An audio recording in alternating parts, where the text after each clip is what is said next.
En Israël, les Israéliens ne prennent peut-être pas suffisamment au sérieux ces problématiques de coût de la vie. C'est pour ça qu'ils se retrouvent dans cette situation catastrophique aujourd'hui. Le prix du lait, le prix du pain, le prix des œufs, le prix de la farine, c'est la vie. C'est des millions de ménages qui dépensent leur salaire qu'ils ont durement gagné sur des produits de première nécessité, et il faut prendre ça très au sérieux. C'est pas une petite lutte, c'est une lutte importante, c'est une lutte vitale pour le bien-être et pour la lutte contre les inégalités dans la société israélienne. Yael Ifra, qui est conseillère parlementaire spécialiste en matière économique et consommation en Israël. Bonjour, Boker Tov Yael.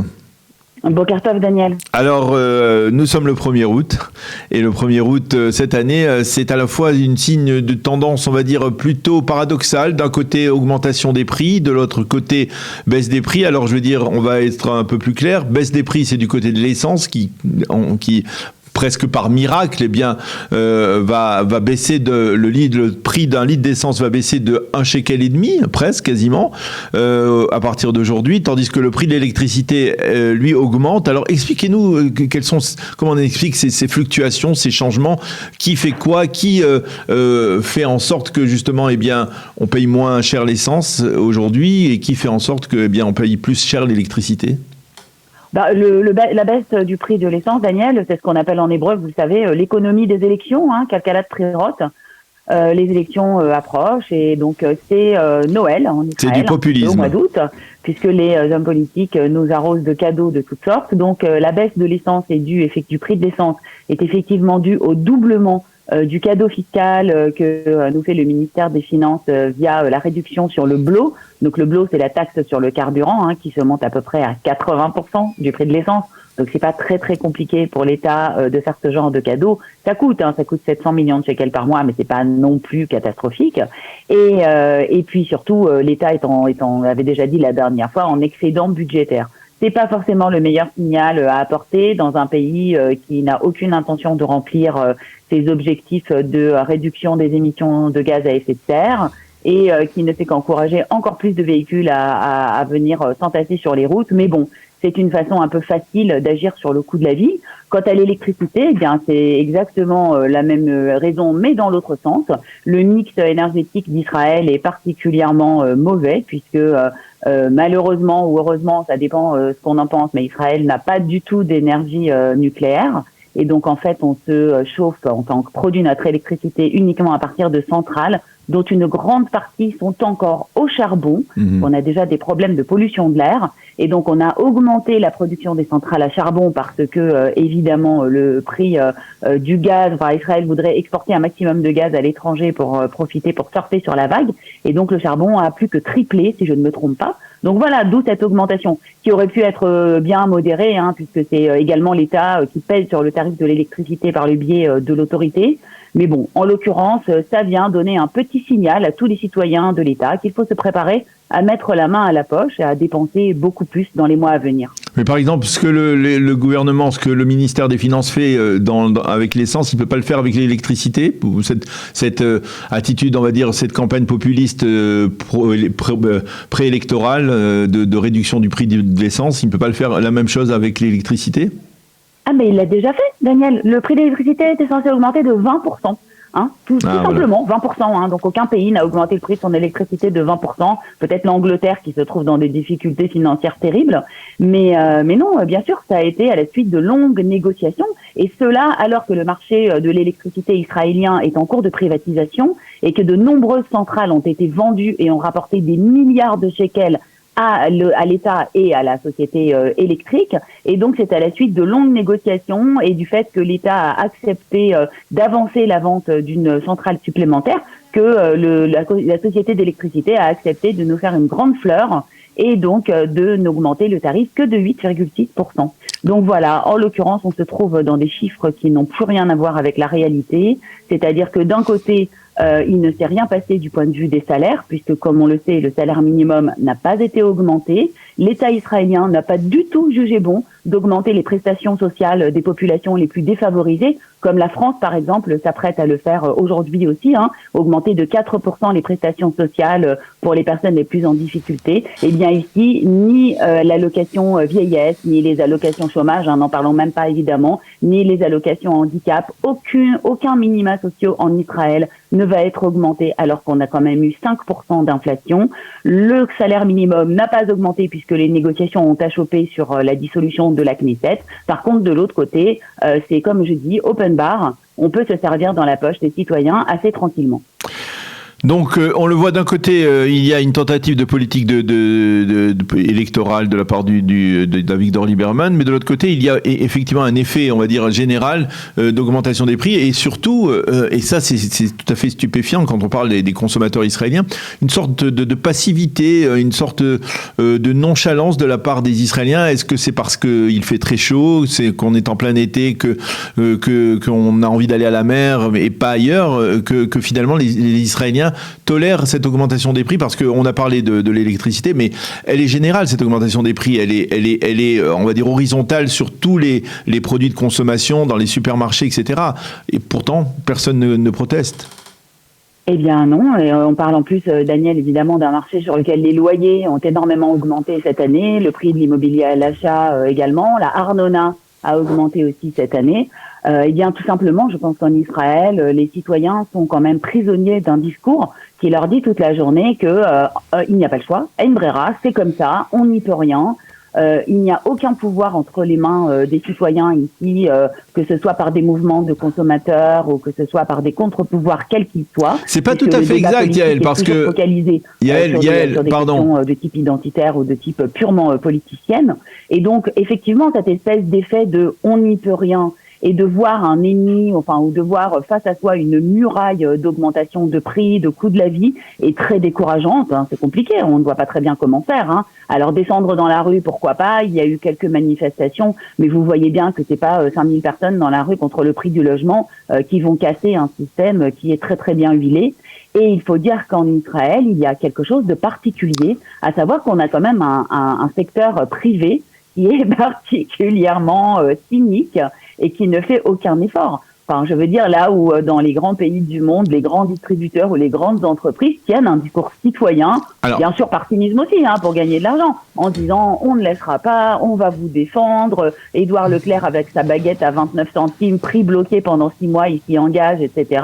Alors ici, on peut toujours attendre. On a des vagues gesticulations des supermarchés qui disent qu'ils ne vont pas augmenter les prix tout de suite, et tout le monde a très bien compris qu'ils vont augmenter après. Alors attendez, alors là je voudrais Yael, je voudrais juste avoir clarifié un point, parce que peut-être que tout le monde, tous nos auditeurs le comprennent pas obligatoirement. Il y a les supermarchés en Israël qui peuvent faire grimper les prix, mais derrière les supermarchés, il y a les grands consortiums. Je parle de Kimberley, Clark et de d'autres, je me rappelle plus encore les noms, mais qui sont là et qui ce sont eux qui de facto font grimper les prix. Est-ce qu'il y a, c'est-à-dire on assiste presque à une sorte de bras de fer entre les supermarchés, les chaînes de supermarchés, Rami Levy, Supersal, Yohananov, etc., et ces grands consortiums, non? Est-ce que je me trompe? Non, on assiste à un faux bras de fer pour faire croire aux consommateurs que quelqu'un se bat pour eux, alors que personne ne se bat pour eux. Alors d'une part, en Israël, le marché des produits de ce qu'on appelle la marque privée, donc la marque distributeur, est très puissant. Et ceux qui observent un petit peu les prix ont constaté que aussi bien Rami Levy que Shufersal, que tous les supermarchés qui ont une marque distributeur les ont très fortement augmentés en douce dans les mois qui sont passés, entre 15-20% des fois. Ce sont des produits sur lesquels on fait souvent 60 à 70% de marge, parce qu'ils sont fabriqués à prix coûtant dans des pays d'Europe un peu moins chers comme la Turquie ou la Pologne, qui nous servent un petit peu de base arrière. Et donc, évidemment, on a les gros fournisseurs et on choisit de s'attaquer aux importateurs, parce que c'est quand même beaucoup plus facile de s'attaquer à Diplomat, à Shestovitz ou à Lehmann Fliesel qui importent des produits de grandes marques étrangères, de grandes multinationales. Mais moi, je n'entends pas tellement parler des gens qui parlent de Strauss, de Tnuva, de Netto, de Williger, qui sont également des énormes sociétés qui fabriquent aussi ici, qui emploient des travailleurs israéliens. Et donc, évidemment, dès qu'on ouvre la bouche, on a le chantage à l'emploi, alors qu'on est en plein emploi en Israël. Donc, Alors, de tout le monde. Hein. Il y a une espèce de collusion, il faut quand même le dire, de tous les acteurs sur le marché des produits de consommation. Mais Daniel, on peut élargir au marché des voitures et puis des climatiseurs, etc. Et l'État, bien entendu, a tenté de faire quelques réformes, mais il n'a jamais démantelé le moindre monopole. Et le problème en Israël, c'est pas tellement les standards industriels. Oui, c'est vrai que c'est un problème, mais on va bien voir ce que ça va donner en termes de nouveaux entrants dans les mois à venir, toutes les réformes. Le problème, c'est les monopoles et c'est la concentration des acteurs sur le marché, y compris Shufersal, dont je rappelle qu'elle possède 60% du marché de la grande distribution. Alors, j'ai une question à vous poser parce que ce matin en voiture, j'entendais sur Reshet Bet des informations liées justement à la hausse des prix et à Carrefour, parce qu'on parle maintenant de Carrefour et je voudrais avoir votre avis sur cette question parce qu'apparemment l'un des patrons de Carrefour est actuellement en Israël. Il est venu ici pour signer une sorte de contrat et on a un double sentiment avec Carrefour. Est-ce que et beaucoup d'Israéliens et surtout les francophones se posent la question, est-ce que l'arrivée de Carrefour va faire baisser les prix? Est-ce que Carrefour va arriver en faisant baisser les prix par rapport à des chaînes de supermarchés israéliennes comme Rami Levi ou comme Shufersal? Ou alors au contraire, Carrefour c'est un mot tag comme on dit qui va faire augmenter les prix et qu'il ne faut pas se référer au prix de Carrefour en France ou en Europe. Ici ça sera autre chose. Ça, ne pas se référer au prix de Carrefour en France et en Europe, c'est inédit. C'est pas difficile. Je vous conseille de ne pas vous référer au prix de H&M, Zara, oui. Ikea, Bershka en France ou en Europe, parce que c'est ici au moins 40, 50, 60% de plus. Israël est un pays cher, c'est donc devenu un pays très attractif pour les marques internationales, puisque c'est la possibilité de faire des marges beaucoup plus élevées. Quant à l'affaire de Carrefour, c'est un peu plus compliqué que ça, parce qu'effectivement, d'abord, c'est un petit nombre de magasins. Ils vont ouvrir 150 enseignes. C'est pas grand-chose pour un pays de 10 millions d'habitants. Ce sont les anciens Yenot, Bitan et les anciens Méga, donc qui ont été revendus. Et surtout, Carrefour n'est pas propriétaire des magasins. Carrefour arrive sur un modèle de franchisé. Donc, un franchisé, c'est quelqu'un qui paye un loyer, qui paye des droits, qui paye des royalties au groupe Electra. Donc, le groupe Electra, c'est pas des enfants de cœur. Ils sont là pour gagner de l'argent. Ils en font d'ailleurs beaucoup, les frères Elkind, sur les dernières années.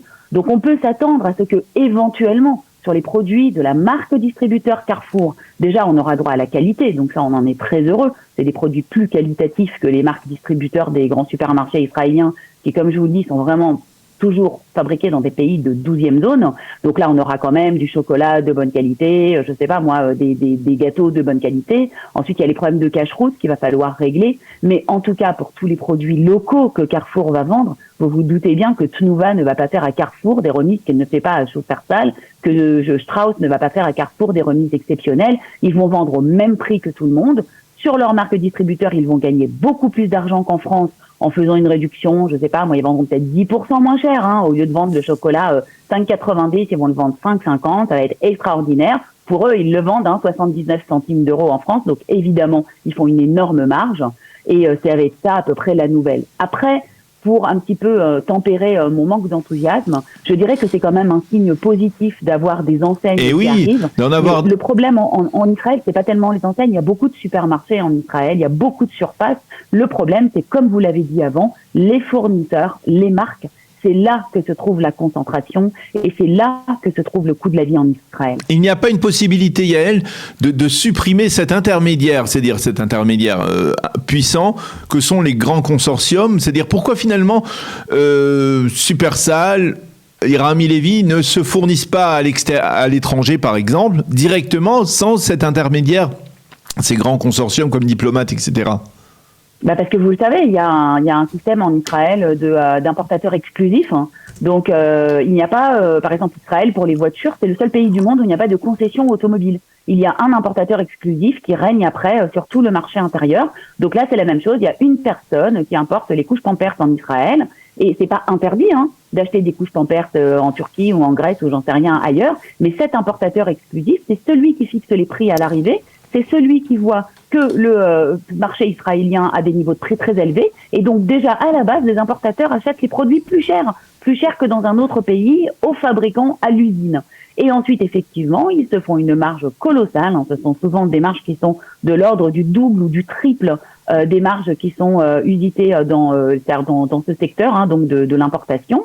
Et après, le supermarché prend sa part. Et Rami Levy n'est pas du tout intéressé à faire de l'importation entre guillemets parallèle, parce que évidemment il y a toutes sortes d'arrangements, de promotions, et puis ça voudrait dire se mettre en guerre avec l'importateur. Et personne n'a envie d'avoir des histoires. Vous connaissez les Israéliens, ils n'aiment pas les histoires. Bah là non plus, puisqu'il y a quelqu'un qui paye, hein, le pigeon au final c'est nous. Bah pourquoi ils se fatigueraient? Donc en fait, il n'y a pas d'incitation à faire baisser les prix en Israël, tout simplement parce que les consommateurs n'ont aucun pouvoir et ne sont pas capables de le demander. Alors ça sera... Il y aura des millions de personnes dans la rue un jour peut-être. Oui, les prix baisseront immédiatement. Pourtant, si j'ai bien bonne mémoire, il y a eu tout de même des mouvements de protestation des consommateurs israéliens qui ont marché. Hein. Bon, on cite toujours l'histoire du cottage, le prix du cottage qui apparemment est resté stable depuis une dizaine d'années, depuis la révolte du cottage. Pourquoi finalement aujourd'hui il n'y a pas assez il y a pas plus d'initiatives? J'entendais par exemple il y a quelques mois il y avait l'RR là sur la chaîne 13 qui a pris une initiative et qui a été entendue en partie par une partie de la population israélienne pour ne pas acheter certains produits. Finalement, s'il y a une mobilisation, ça peut avoir un effet parce que ça les chaînes de supermarchés le redoutent quand même. Mais évidemment, une mobilisation ça marche toujours. D'ailleurs, Gaël Herrer a repris ces derniers jours avec un nouveau mouvement où il appelle cette fois-ci à boycotter le ton starkiste de l'importateur diplomate. Enfin, le problème, c'est que ça marche très bien. Hein. Apparemment, les ventes ont baissé. Il a déjà reçu des lettres de menaces. Donc, ça prouve qu'il y a du succès. Ça a marché avec les pâtes OSEM aussi. À chaque fois qu'il y a un mouvement de boycott, ça marche. Le problème, Daniel, c'est qu'on peut pas boycotter des milliers de produits. On peut boycotter 1 ou 2 produits à la fois, obtenir des baisses qui sont ponctuelles, et puis ça remonte ailleurs pendant ce temps-là. Il faut un traitement qui soit un traitement à la racine du marché. Pour ça, il n'y a pas le choix. Il faut démanteler les monopoles, absolument. Il faut faire monter la conscience consommateur. Moi, je travaille sur un projet en ce sens. Il faut absolument que les gens s'éduquent. Alors, évidemment, on va pas se contenter de déclarations scandaleuses comme celle qu'a fait hier Yair Lapid, qui s'est contenté de dire oh oui, bon, il faut comparer les prix, acheter intelligent. Alors moi, je trouve ça vraiment révoltant. Hein. Je veux dire, acheter intelligent entre quoi et quoi, hein. Le lait, c'est le prix fixé par l'État. Le pain, le prix fixé par l'État. Mais là, on est d'accord. Là, ils nous demandent de comparer quoi exactement? Là, on est d'accord, Yael. Des produits très chers. Donc c'est pas ça qu'il faut faire. On va quand même pas remettre la responsabilité du coût de la vie sur les consommateurs. Par contre, oui, bien sûr, il faut que les consommateurs s'organisent et réclament leurs droits. Il faut que des mouvements émergent et il faut prendre cette lutte beaucoup plus au sérieux qu'on ne le fait. Je pense aussi, je terminerai là-dessus, Daniel, que en Israël, les Israéliens ne prennent peut-être pas suffisamment au sérieux ces problématiques de coût de la vie. C'est pour ça qu'ils se retrouvent dans cette situation catastrophique aujourd'hui. Le prix du lait, le prix du pain, le prix des œufs, le prix de la farine, c'est la vie.